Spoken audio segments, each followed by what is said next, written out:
देखिए, भगवा का शब्द का ये कोई धर्म से कोई मतलब ही नहीं, लेना देना नहीं। ये तो अभी इन लोगों ने इसको यूसर्प किया है। इस सरकार ने वोट की राजनीति के लिए हिंदू टेरर और भगवा आतंकवाद ये शब्द तैयार किए थे।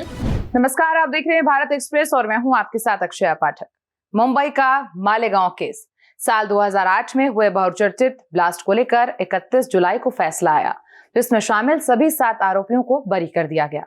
इस ब्लास्ट कांड पर फैसला आने के बाद एक नए विवाद ने जन्म ले लिया है, जिसमें हिंदू आतंकवाद को लेकर काफी बहस भी चल रही है, जिसमें कई नेताओं ने अपनी अपनी बात रखी और इसी में कांग्रेस के एक बड़े नेता तो कुछ ज्यादा ही आगे बढ़ गए। तो आइए आपको बताते हैं इस वीडियो के जरिए कि इस मामले पर आगे उन्होंने क्या कहा है। मालेगांव ब्लास्ट केस में एनआईए कोर्ट द्वारा सभी आरोपियों को बरी किए जाने के बाद हिंदू आतंकवाद पर चल रही बहस ने एक नया मोड़ ले लिया है। इस बीच कांग्रेस के सीनियर लीडर और महाराष्ट्र के पूर्व मुख्यमंत्री पृथ्वीराज चौहान ने एक कदम आगे बढ़कर इसमें सनातन आतंकवाद का नाम जोड़ दिया है। उन्होंने कहा है कि इस मामले को भगवा आतंकवाद न कहकर सनातन आतंकवाद कहा जाना चाहिए, क्योंकि भगवा रंग तो छत्रपति शिवाजी महाराज और स्वतंत्रता आंदोलन का प्रतीक है।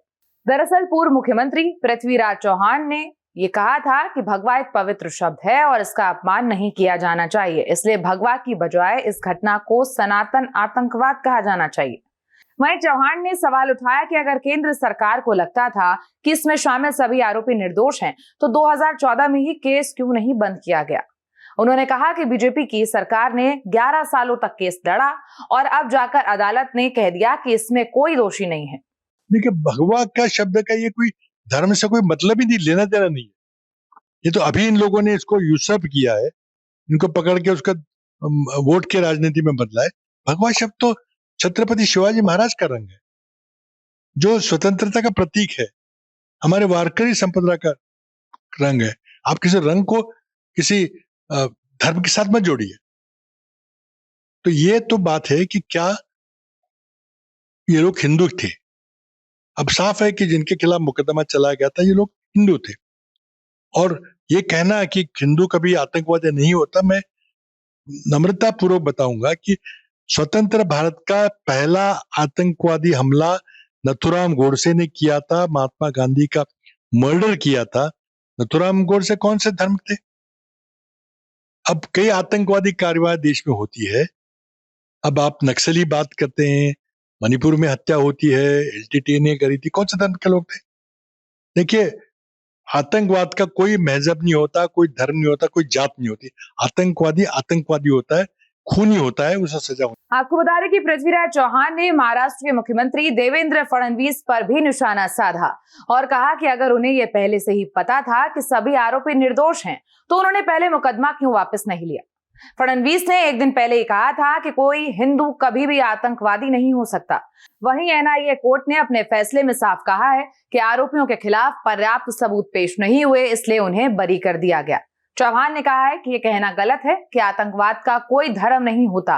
ये कैसे मान लिया जाए कि कोई हिंदू आतंकवादी नहीं हो सकता? ये मानना इतिहास के साथ बहुत बड़ा धोखा होगा।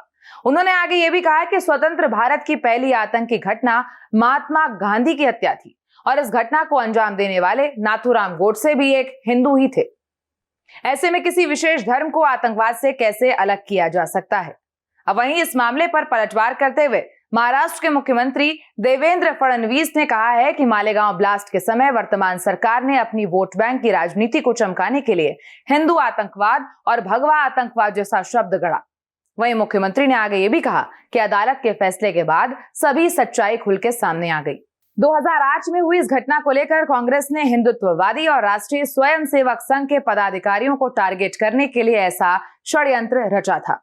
ये जो 2008 का षड्यंत्र है, ये सभी के सामने अब खुल चुका है। और उस समय की जो सरकार है, इस सरकार ने वोट की राजनीति के लिए हिंदू टेरर और भगवा आतंकवाद ये शब्द तैयार किए थे। आपको वो समय पता होगा कि जिस समय पूरी दुनिया में बहुत बड़े पैमाने पर आतंकवादी घटनाएं हो रही थी और एक प्रकार से इस्लामिक आतंकवाद ये दुनिया में चर्चा का विषय था। और उसके चलते हमको जो वोट देने वाले लोग हैं इनमें गुस्सा निर्माण न हो या उनको ये लगे कि हम बैलेंस करते हैं, इसलिए ये हिंदू आतंकवाद की पूरी थियरी तैयार की गई, लोगों को अरेस्ट किया गया और हिंदुत्ववादी और राष्ट्रीय स्वयंसेवक संघ के अधिकारी पदाधिकारी इनको टारगेट करने का ये षड्यंत्र था। लेकिन बहुत जद्दोजहद करने के बावजूद उनके खिलाफ कोई भी पुख्ता सबूत नहीं मिल पाया।